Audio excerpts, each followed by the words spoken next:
Most people are not offering their vibrations on purpose. They are offering them in response to what they are observing. So these are the things that we would do if we were standing in your physical shoes. We would observe because you can't help it. There's stuff around and you like to observe, you like to see, you like to know, you like to learn, you like to be part of things. So you're going to observe. We would get out ahead of it by deciding as we walk into a segment, I'm going to look for what I want to see today, no matter where I'm going, no matter what I'm doing, no matter who I'm doing it with. It's my dominant intent to look for what feels good when I feast my eyes upon it. Because that means my inner being and I are on the same vibrational wavelength. That means that what my inner being has gathered on my behalf, I have access to. First, we would start with this statement to ourselves. The law of attraction is in effect. I am not putting it into effect, and I'm not working the law of attraction. Actually, the law of attraction is responding to me.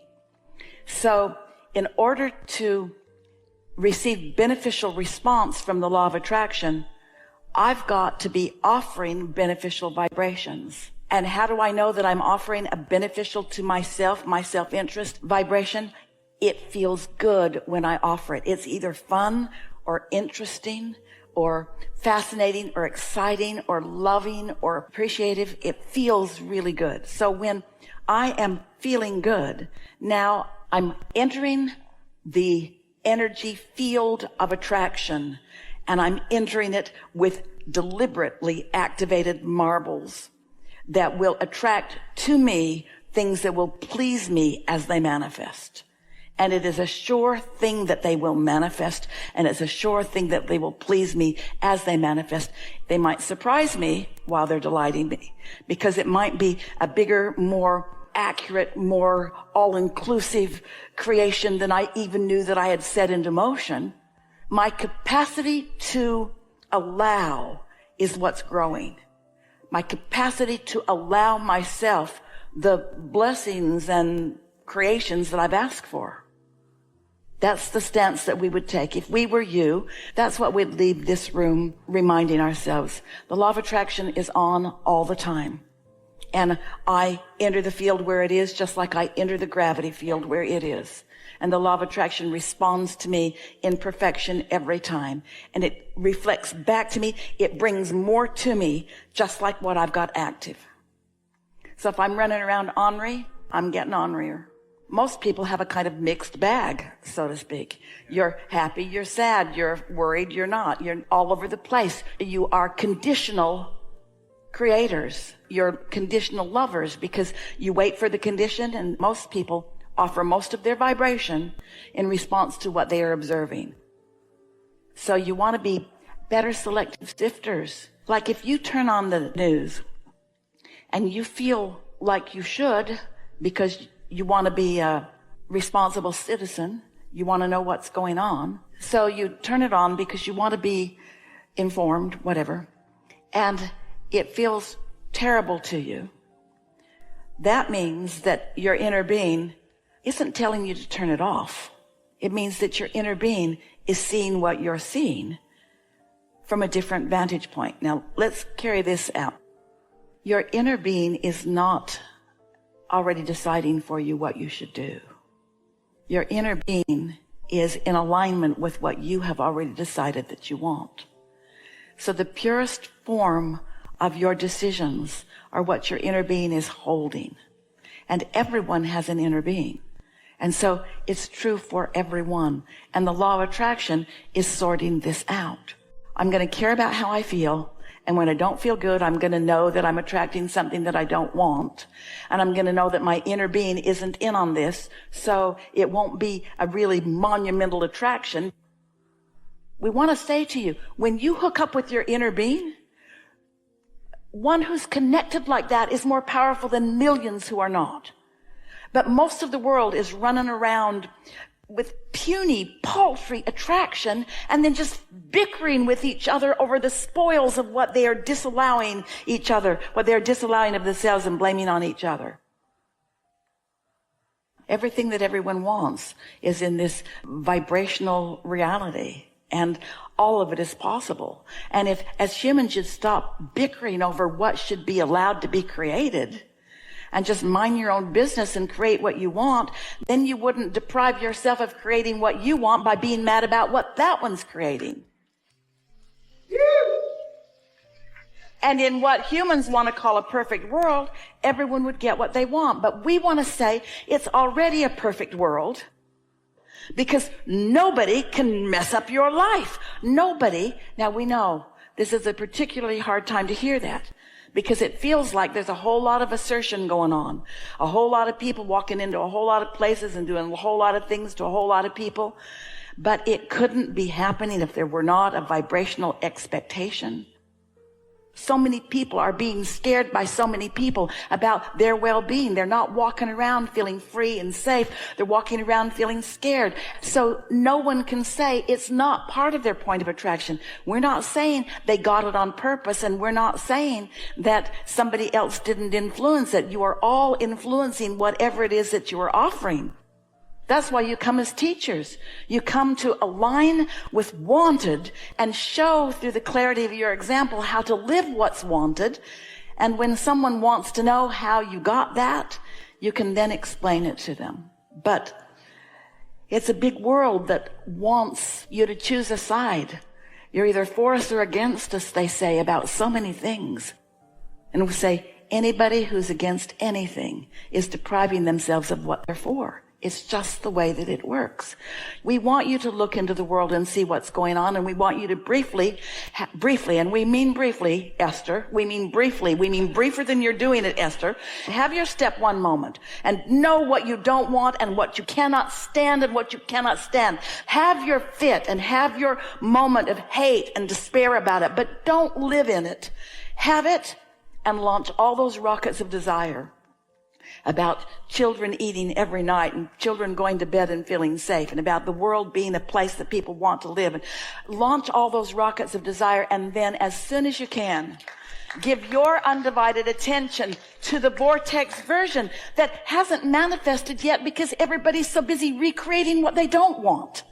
They're so busy looking at the horror of what's happening that it just pops up in another place and another place and another place and another place. They worry about guns, so they just get more guns. They worry about more people being crazy and misusing the guns, so more people get crazy and use the guns. It's all about the law of attraction. And you have power that you aren't exercising because you are observers of what is rather than advocates of what you've decided that you now prefer. Look forward into what's becoming and watch how the universe will deliver for you what you are asking for. And don't wait for others. Don't chastise them when they don't get it. Don't be mad at them if they misunderstand. Don't push against anybody. You just do your thing. And we want you to know it doesn't take more than a room full of people about this size to look into that vortex of what is wanted today and to begin attracting, because one is more powerful than millions who aren't, to begin attracting what you're wanting. You were non-physical energy before you came into this body. And even as consciousness entered your body, the larger part of who you were remained non-physically focused. You refer that often to soul. We call it source. We call it your inner being. But that part of you exists at the same time.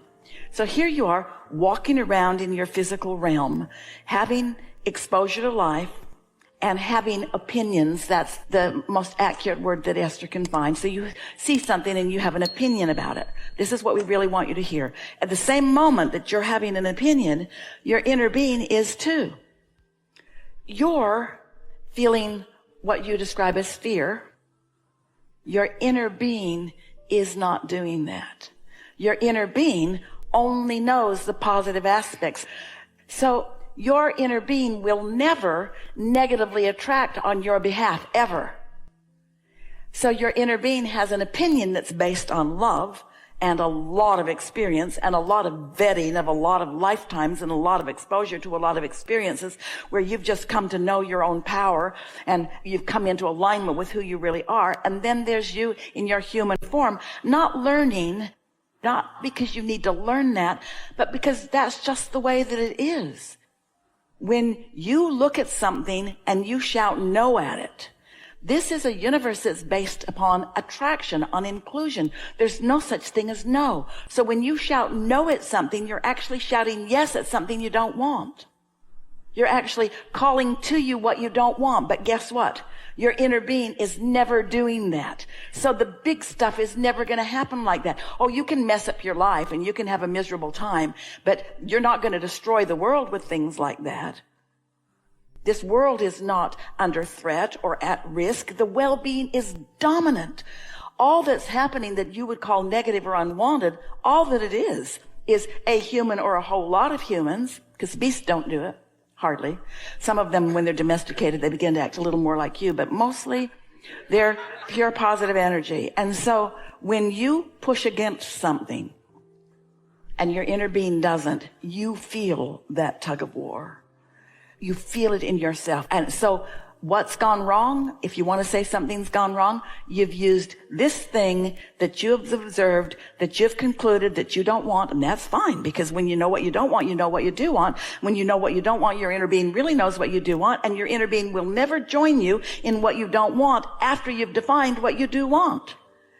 And so your opinion that makes you feel bad is because your inner being is looking at exactly the same situation from its point of view of love. Now, we want to carry that a little further.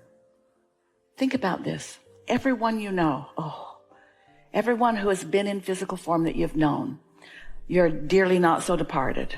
They've reemerged into non-physical. And in their transition, they have left behind all doubt and fear and worry, because in that transition, they've joined their inner beings and they're resistant free and they're pushing against nothing. And they know you.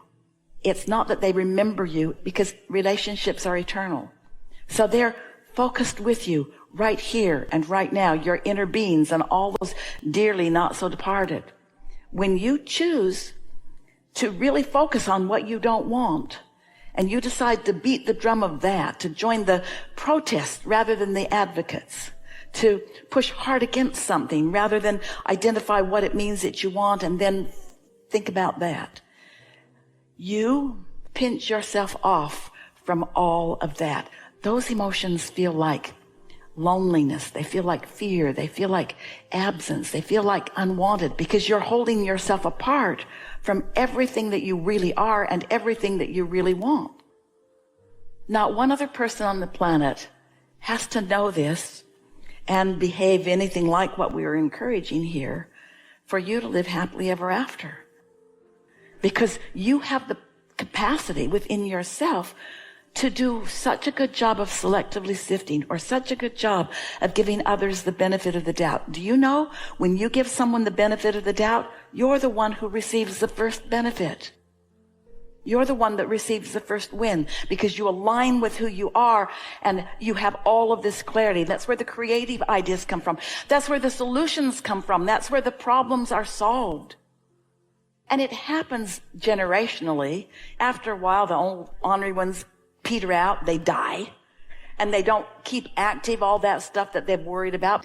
And so in time, the old complaints, and we don't want to use the word memory because it's not about memory. It's the old activation is just not active in the generations once enough generations have passed. But you don't have to wait for generations to pass. You heard enough here today that if you could walk out of this room with these things on your mind,